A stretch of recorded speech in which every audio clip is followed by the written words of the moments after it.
Eu sou Mário Persona e essas são as respostas que eu dei aos que me perguntaram sobre a Bíblia. Passamos agora ao estudo da carta de Paulo aos Filipenses,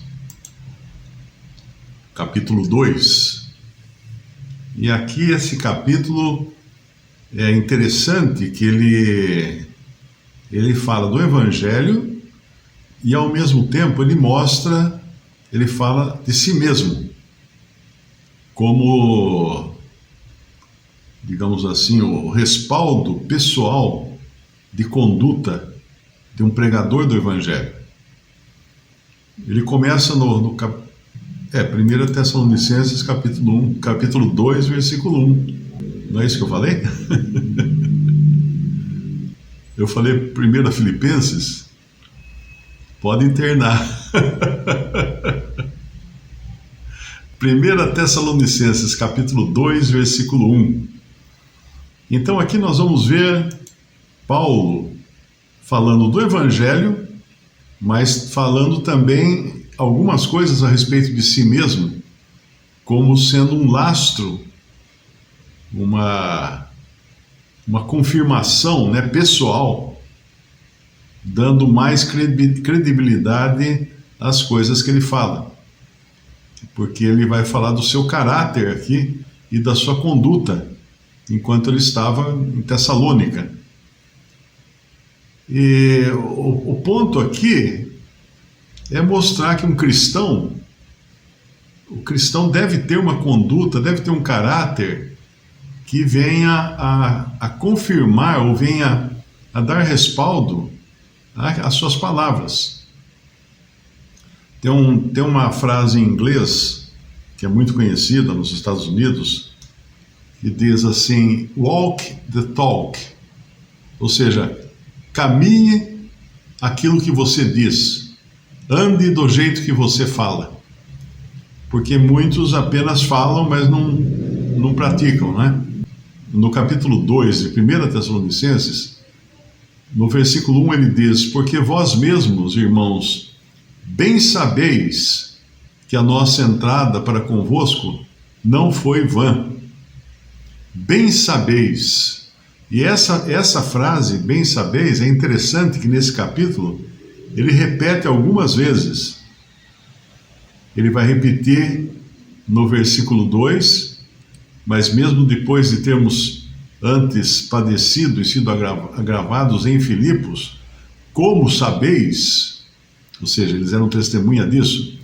E depois no versículo 5 ele repete: porque como bem sabeis, nunca usamos de palavras lisonjeiras, etc. E mais adiante no versículo 11, mais uma vez ele usa essa expressão: assim como bem sabeis de que modo vos exortávamos e consolávamos a cada um de vós como pai a filhos. Então, com isso ele quer mostrar que a conduta de um cristão, ela é importante. Nos faz lembrar daquela passagem de 1 Pedro, capítulo 3, quando fala da mulher cristã cujo marido não crê, o marido é incrédulo. Então, ali, o autor de Pedro, Pedro exorta ela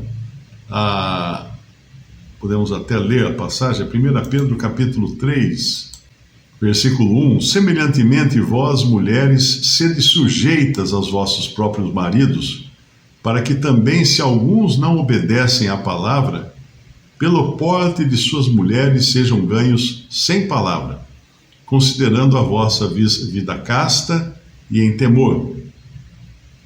O enfeite delas não seja o exterior, no frisado dos cabelos, no uso de joias de ouro, na compostura dos vestidos, mas o homem encoberto no coração, no incorruptível traje de um espírito manso e quieto, que é precioso diante de Deus.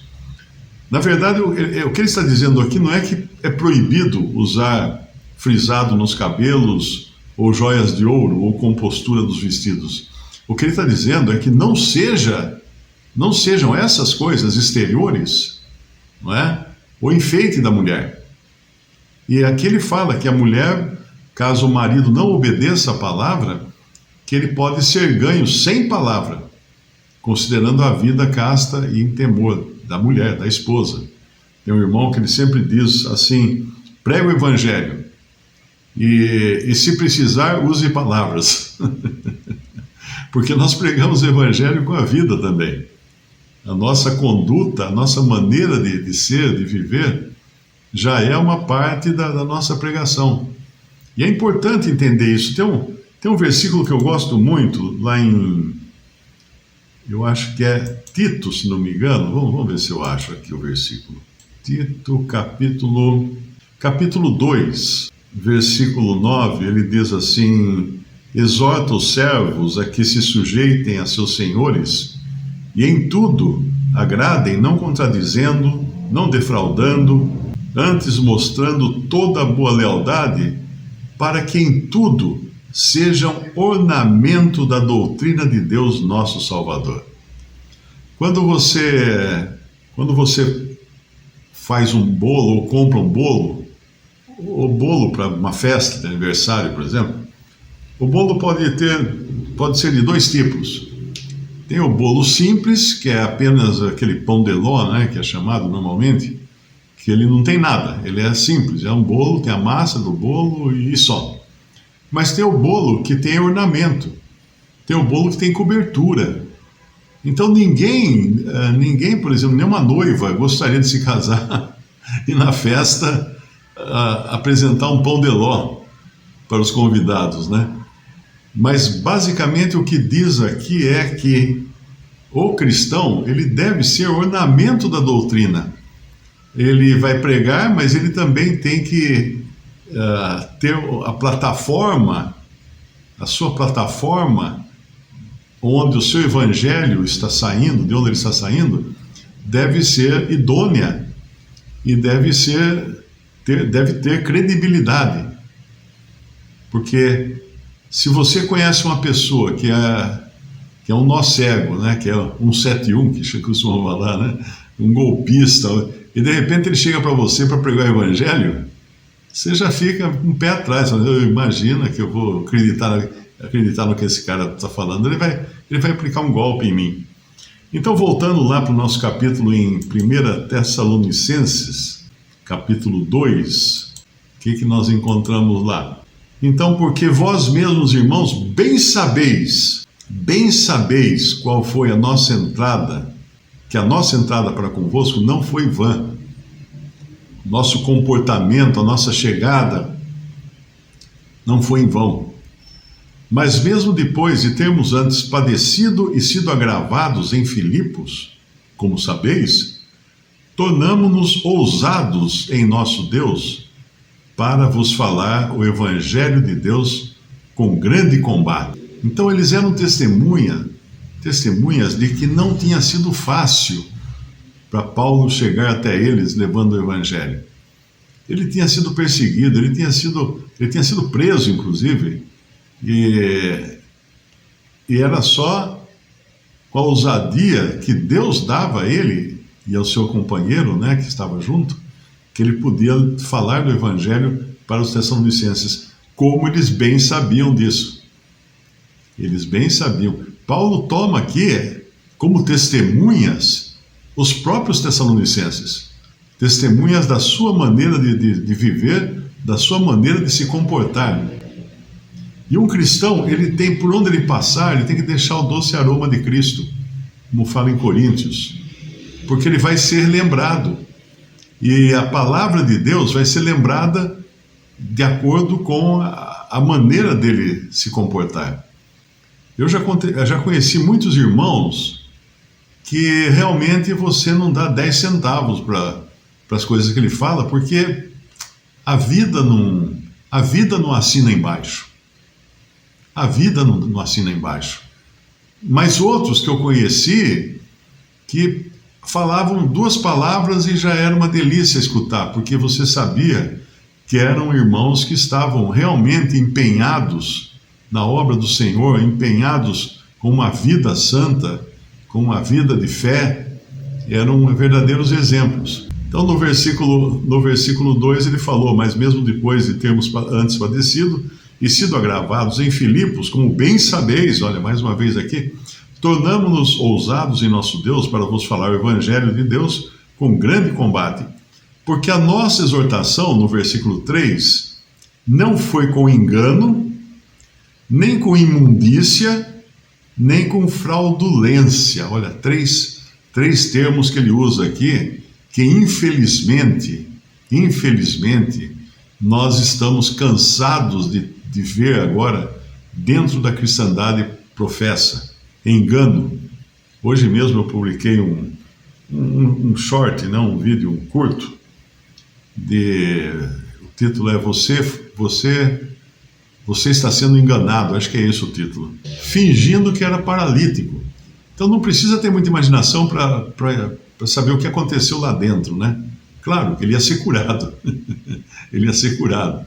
Eu tive uma experiência também, uma vez lá no interior de Goiás, eu não vou falar a cidade que eu morava, porque senão vão me dar uma vaia aqui.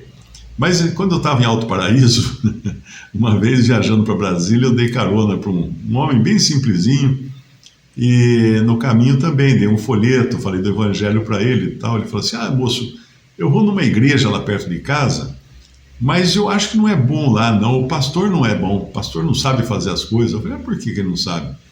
Ele não sabe fazer direito, porque eu vou num culto, tem lá 3 moças na primeira fileira que ficam endemoniadas, começam a se debater no chão e gritar e tal. Aí o pastor vai e expulsa os demônios delas.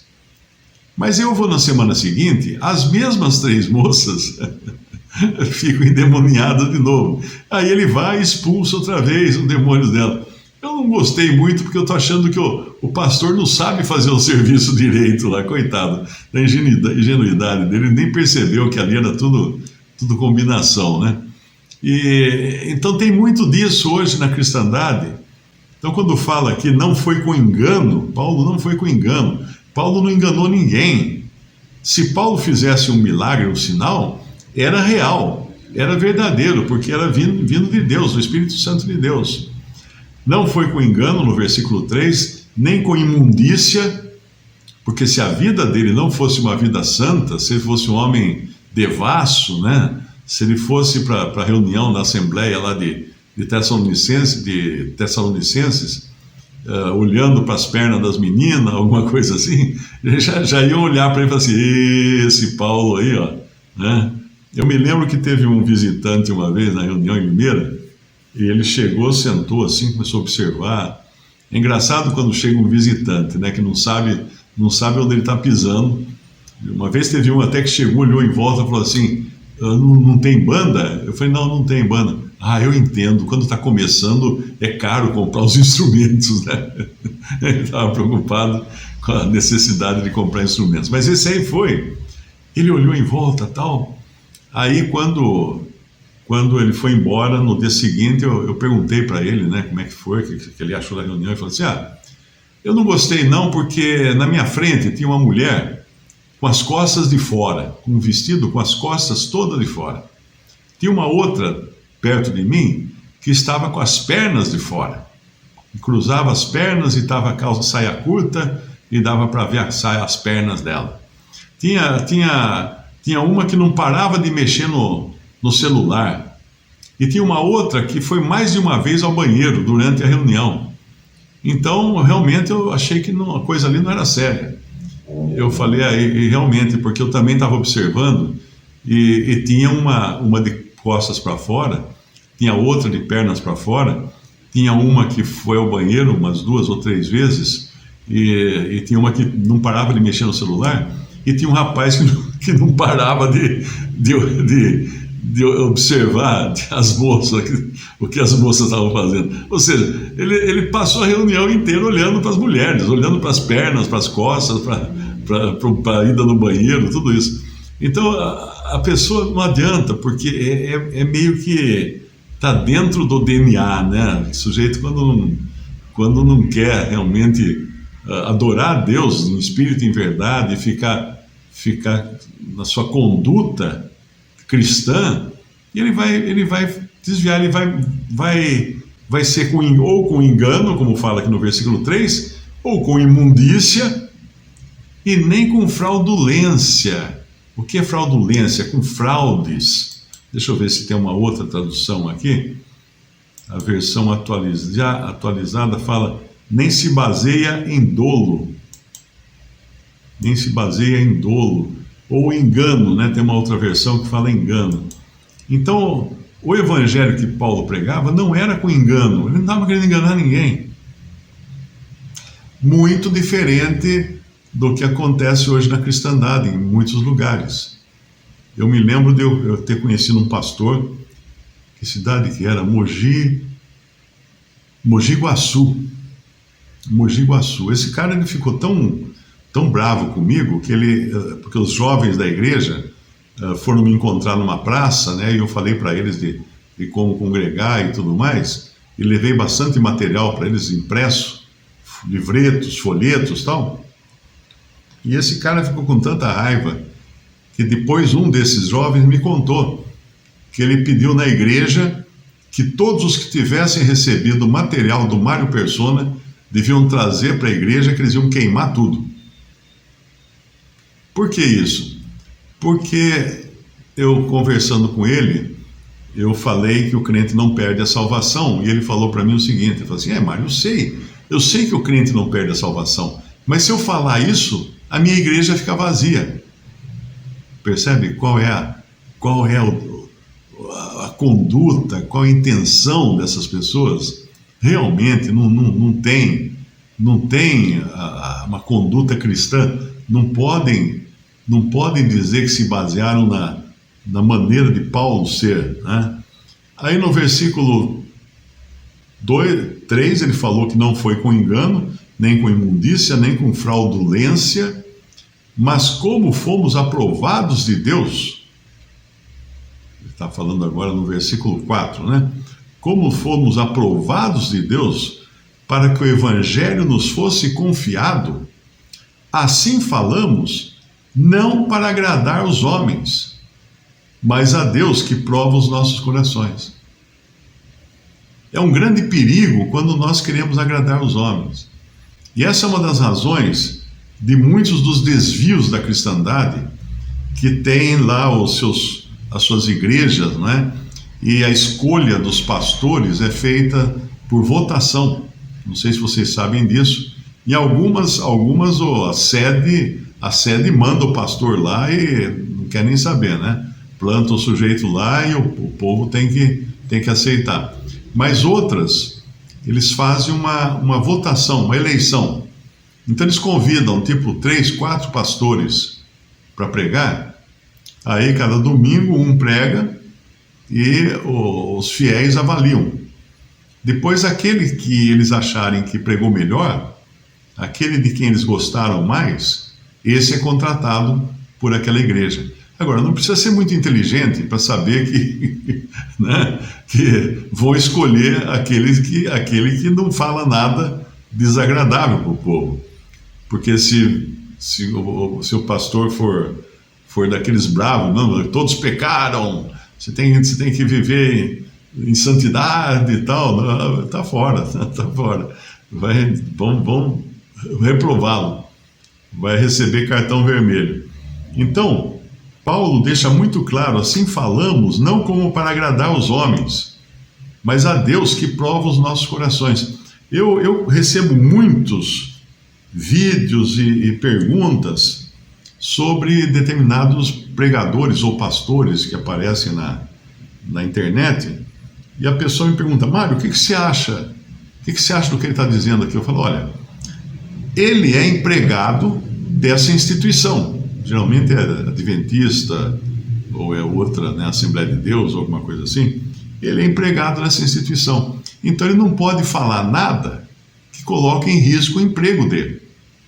Ele tem que rezar de acordo com a cartilha. Ele não pode desviar daquilo que a instituição ensina. Ele não pode ter opinião própria.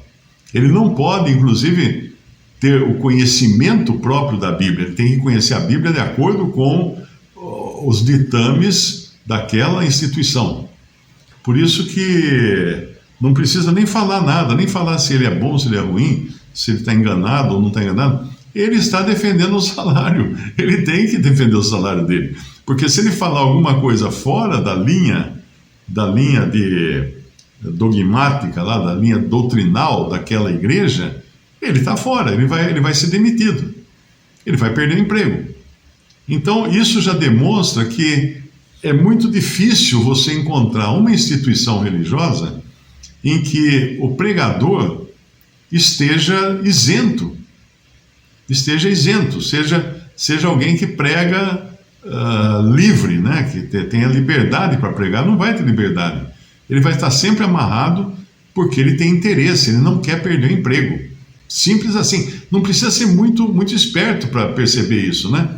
Qualquer pessoa que trabalha numa empresa, você não pode trabalhar na Coca-Cola, por exemplo, e aí vem o Jornal Nacional, faz uma entrevista, e aí, então, o produto de vocês é a Coca-Cola, e você na entrevista fala assim, é a Coca-Cola, mas eu prefiro a Pepsi. No dia seguinte está fora, meu. Já foi mandado embora, não tem nem o que discutir. Então, é muito importante que aquele que prega a palavra não tenha vínculos, não tenha amarras, esteja livre para pregar aquilo que o Espírito Santo o dirigir a pregar. Isso é importante.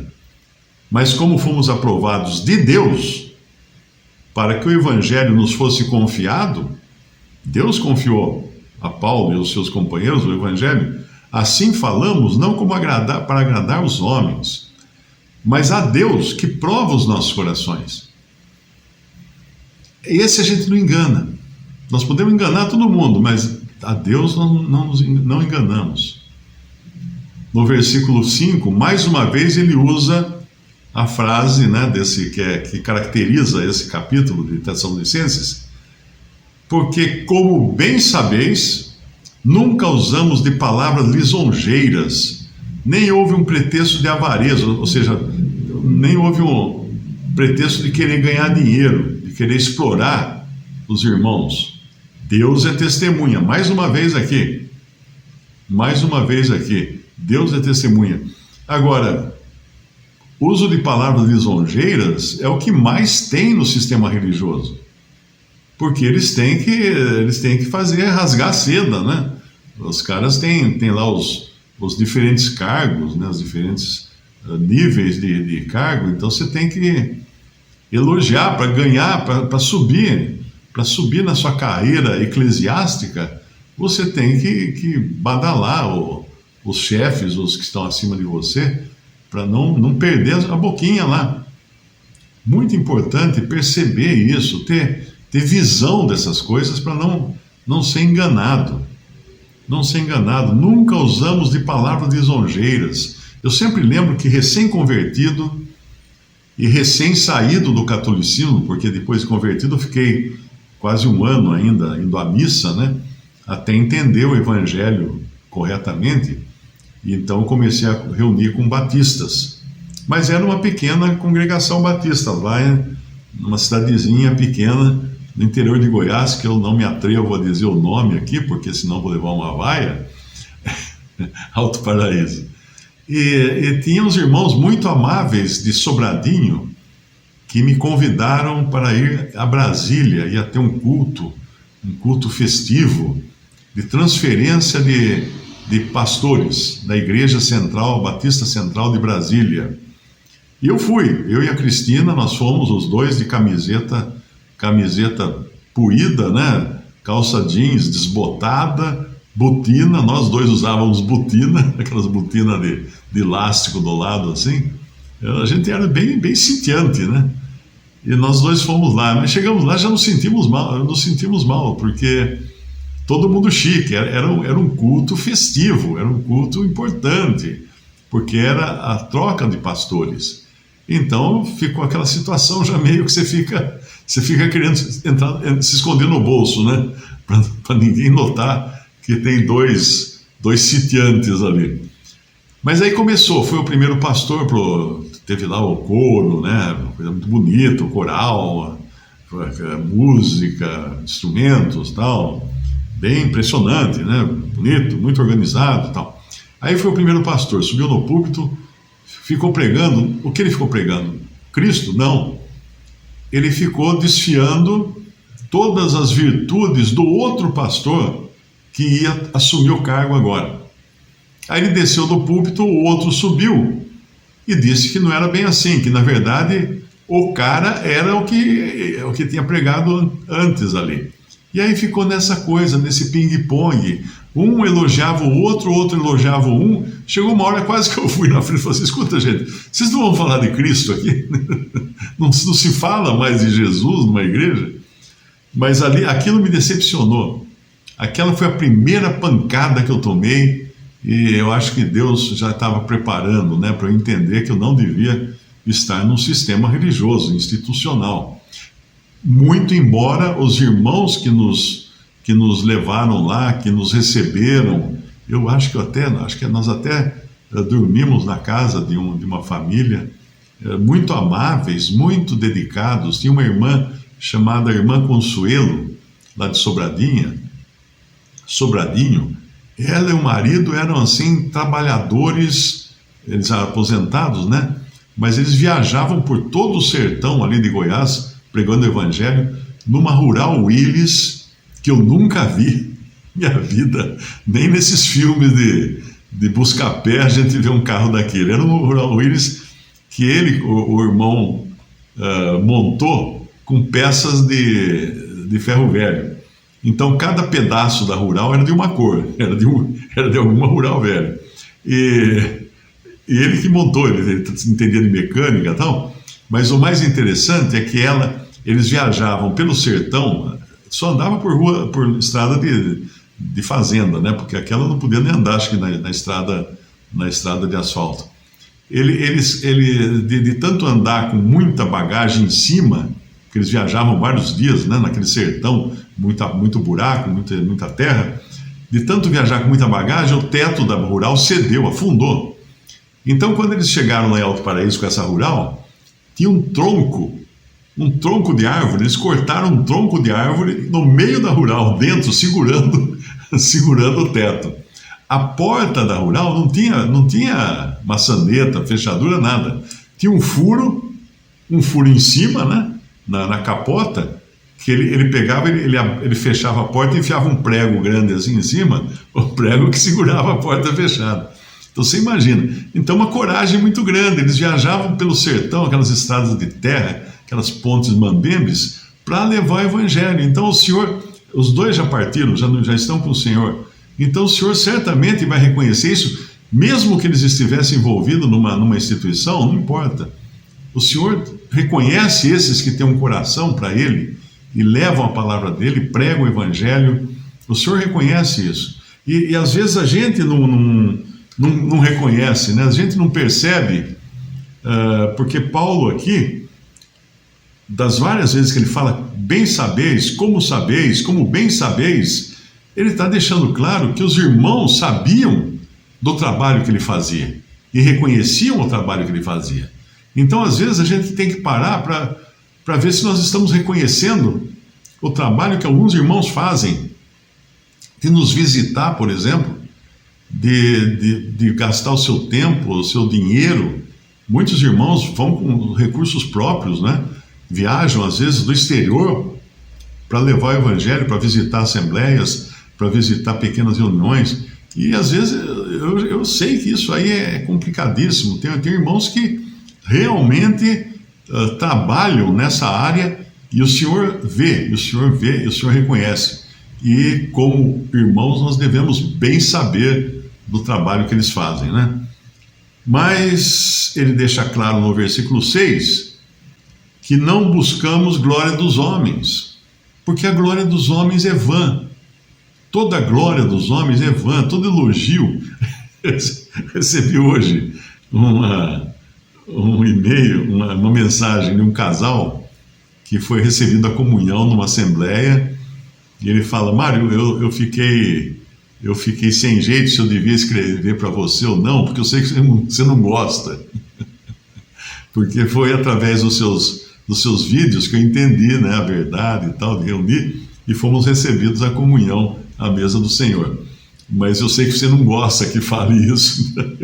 Coitado, mas eu não vou processá-los por causa disso, né?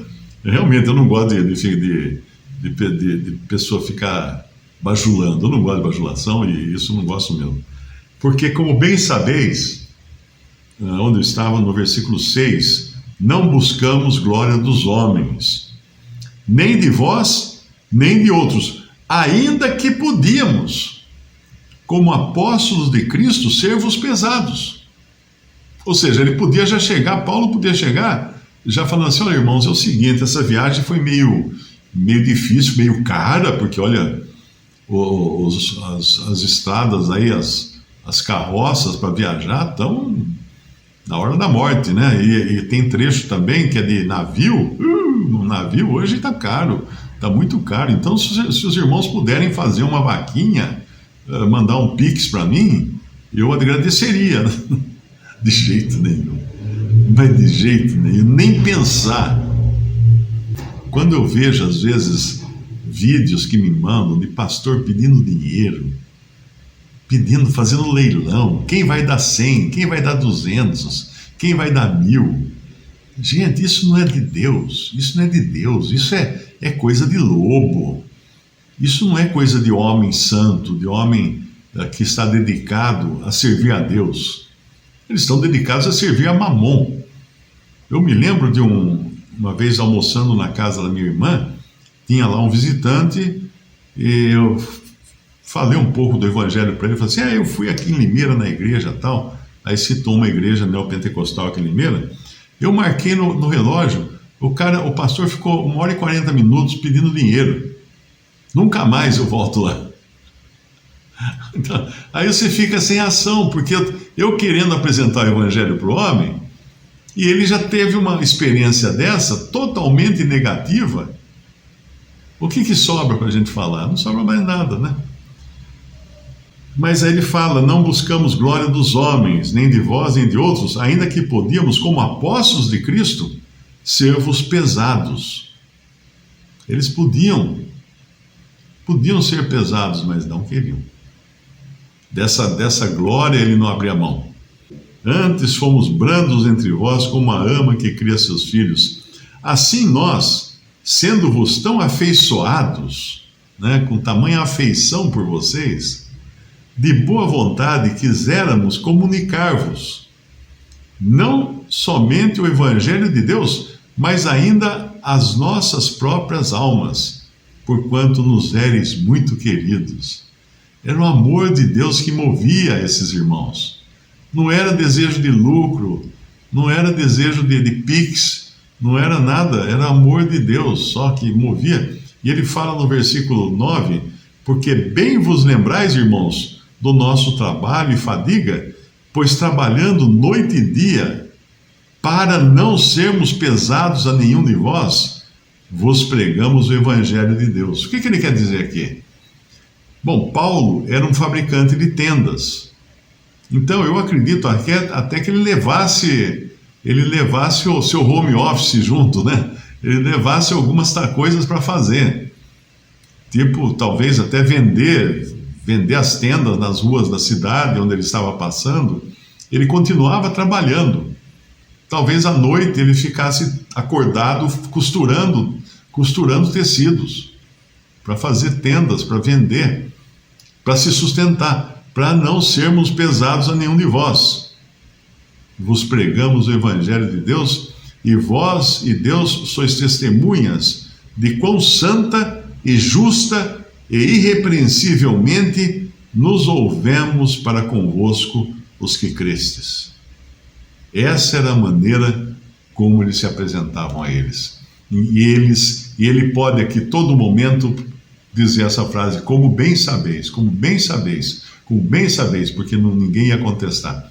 Ninguém ia falar assim: não, o Paulo é mentiroso, não foi assim não. Não, todos sabiam e todos eram testemunha da maneira como ele tinha se conduzido. Visite respondi.com.br. Também 3minutos.net. Baixe os e-books ou adquira os livros.